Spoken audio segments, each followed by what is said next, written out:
Привет, ребят, с вами Милана. Извиняюсь, что в таком взволнованном видео, но сейчас в видео я вам расскажу о мистике.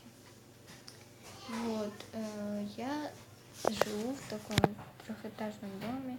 Это моя комната. И он трехэтажный, на третьем этаже. По ночам, когда у меня был папа, он был в Европе, мы с мамой лежали в моей комнате, так как там зимой было очень холодно. И на третьем этаже доносились какие-то звуки, шаги. И нам очень было страшно, и я что-то видела, как все перемещалось. И как бы сейчас я тоже...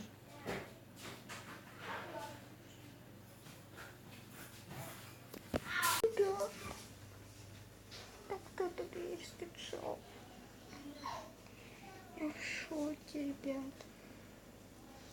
И вот я вам расскажу все. Доносились какие-то шаги, и ночью один раз что-то упало, все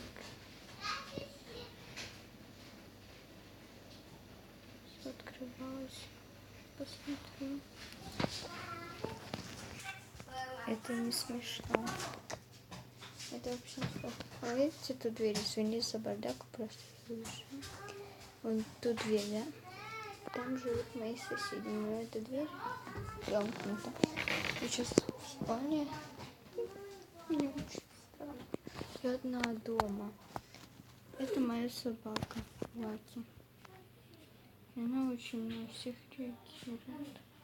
Смотрите просто на ее выражение той двери.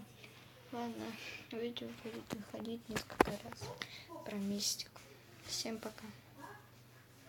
Подписывайтесь на канал и ставьте пальчики вверх, если вам меня жалко. Всем пока.